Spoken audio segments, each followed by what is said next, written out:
Kamusta Pisces? Welcome to Like a Tarot. Alamin natin kung ano ang message ng mystical cards para sa mga Pisces. Para sa mga bagong viewers, ang reading na ito ay timeless reading. General reading at guide po lamang kaya hindi po magre-resonate sa lahat. Kunin mo lang yung akma sa sitwasyon mo at kung kailan mo ito napanood, yon ang start ng 1 week reading para sa iyo. Ikaw na bahala magpalit kung si person mo ito o ikaw.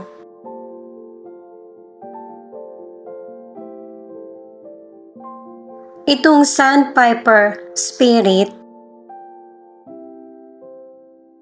merong nagpapabigat lalo sa situation mo. Kailangan mo munang ibahin yung hangin sa paligid mo. Mas makakaisip ng tamang solusyon kung hindi masyadong nakafocus. Itong White Raven Spirit naman, ang nagsasabi na maging alerto. May mga changes or milagro na nangyayari sa buhay mo na ito yung mas magbibigay ng better solution sa mga kinakaharap mo. May mga sitwasyon kasi sa buhay natin na hindi natin nakikita at hindi rin maunawaan ng isip natin. Pero gumagawa ng paraan si God or ang spirit guide mo na para maging pabor sa iyo yung situation. Bago simulan itong reading na ito, ay nagtanong na ako sa mga cards. Ang unang tanong ay, ano ang nais mo? Queen of Pentacles, Page of Cups at the Death. Ang nais mo ay yung nakaplano at saka yung may pagkakasunod-sunod. Merong mga Pisces na may sariling paniniwala para maging matagumpay. Focus ka rin sa mga nakakamit mo sa buhay, maliit man ito or malaki. Pero, pinapayuhan ka ng mga cards na maging aware din sa mga tao sa paligid mo. Ang bilis ng panahon na maraming pagbabago sa buhay mo.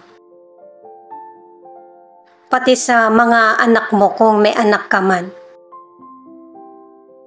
Kung may problem ka sa kanya, ikaw yung mature, kaya ikaw yung maging open na makinig sa kung ano yung nangyayari sa kanya.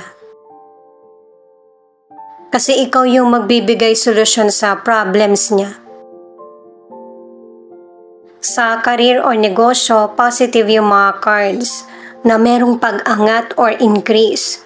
Magkaroon man ng konting problema, hindi naman pang matagalan. At saka, meron ding teamwork sa career or negosyo. At sa mga naghahanap ng trabaho, makakahanap ka na at saka magkakaroon ka ng bagong kontrata.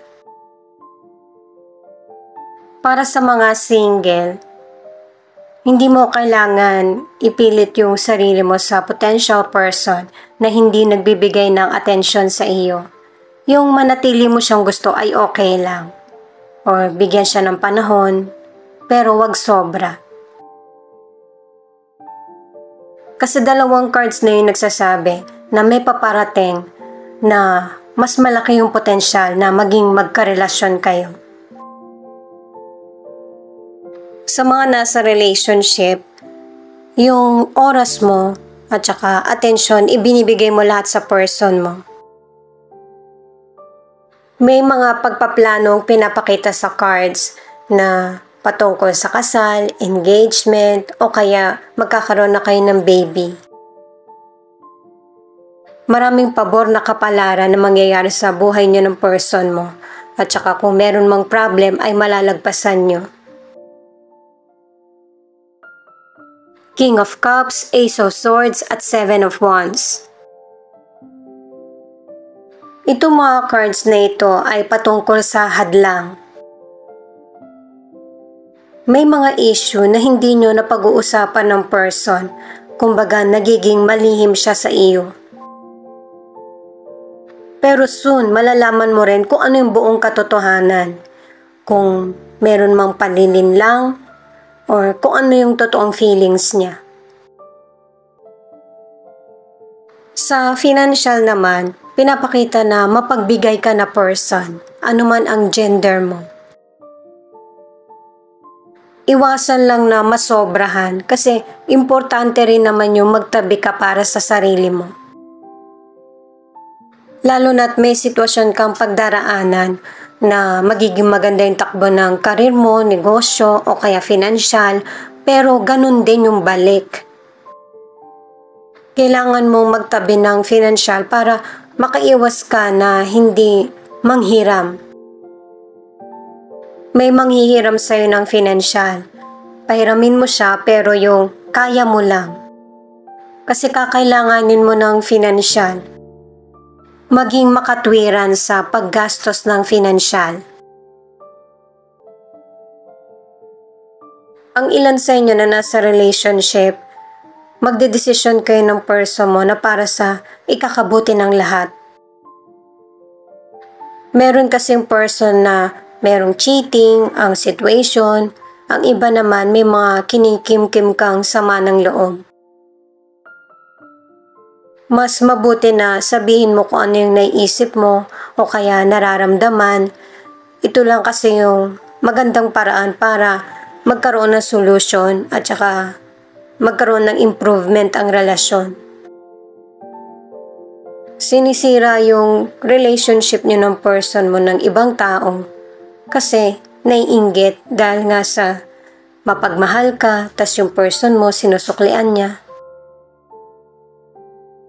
Para naman sa ilan na single, may potential person na gustong-gusto kang kasama at saka kausap. Itong person na ito, maraming nagkakagusto sa kanya pero hindi niya to binibigyan ng atensyon. Kasi ang gusto nga niyang kasama ay ikaw. Malalaman mo rin yung true feelings ng person soon. Ang next na card naman ay para sa solution. 7 of Cups, Judgment, 8 of Pentacles in reverse.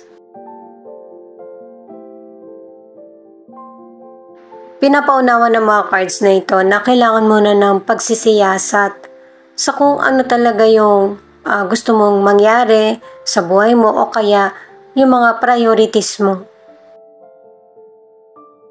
Para maging klaro sa iyo yung mga judgment mo at saka yung mga magiging desisyon ay positibo. At saka walang madaling tagumpay. Lahat tayo kailangan nating kumilos para makamit natin yung success. Hanggat maaari labanan yung kahinaan. Para sa ilan, sa kalusugan, huwag mong isipin lang kung ano yung magiging gamot para sa nararamdaman mong sakit. Kakailanganin mo magpatingin mismo sa doktor para maresetahan ka ng tama. At saka unti-unti ring dumarami yung nararamdaman mo sa katawan. Susolusyonan mo naman ito. Yun yung simula na para mag-improve yung kalusugan mo, na para alam mo na kung ano yung dapat mong inumin o kaya kainin. Sa mga single, may charm o kaya meron kang talent sa singing, dancing, na nakakapagpa-attract sa potential person. Ang umpisa nyo magiging connection ay yung pagiging magkaibigan hanggang sa magka-developan. Pero syempre, hindi mo makikilala yung potential person kung yung routine mo walang pagbabago o yung mga nakakasama mo pare-pareho. Kasi base sa cards, yung kaibigan mo yung magpapakilala sa'yo sa kanya or meron kayong pupuntahan na party or pagsasalo-salo. Mas maraming kakilala or kaibigan, mas may chance. Ito naman yung message ng spirit guide mo. Kailangan klaro sa isip mo kung ano yung gusto mong i-focus or priorities. May mga kakayahan ka na para magkaroon ng katuparan yung mga pangarap mo. Yung pagtitiis mo hindi nababaliwala kasi yung blessings na para sa'yo ay paparating. Magtiwala ka sa daloy ng buhay mo at saka sa universe. Ito naman, yung pagbalik sa nakaraan ay hindi na kailangan. Mas mag-focus ka sa mga bagay na darating sa buhay mo na kailangan mong bigyan ng pansin para magkaroon ng achievement sa buhay. Huwag din hayaan na manaig ang kahinaan mo sa iyo. Para naman sa ilan na nasa relationship, ang ilan sa inyo okay ang relasyon ng person mo. Magkaroon man ng problema ay mareresolbahan nyo ito, nakatatlong cards ka na. Para naman sa ilan kung hindi happy ang relasyon nyo ng person mo, kailangan na ng clarity kung ano ba talaga yung patutunguhan ng relasyon nyo. Itong King of Pentacles ay ang final card. Na ang ibig sabihin, ano na to guys pangalawang card mo na to Na wag mong isipin lang yung magiging solusyon or magiging outcome. Kailangan ng pagkilos din. Kaya nga sa naunang cards, pinapasuri sa iyo yung situation para yung mga decisions mo ay magiging tama. Hindi pa late para magdesisyon sa sarili or magkaroon ng improvement. Kailangan din ng pagbabago sa mindset para yung future mo mas magiging maganda yung outcome. Ito naman yung charms na posibleng hanggang dito makaresonate ka or sa mga tarot cards lang.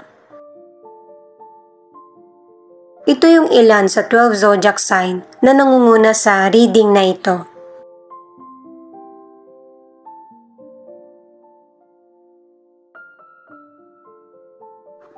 Aries, Cancer, Taurus, Gemini, Aquarius.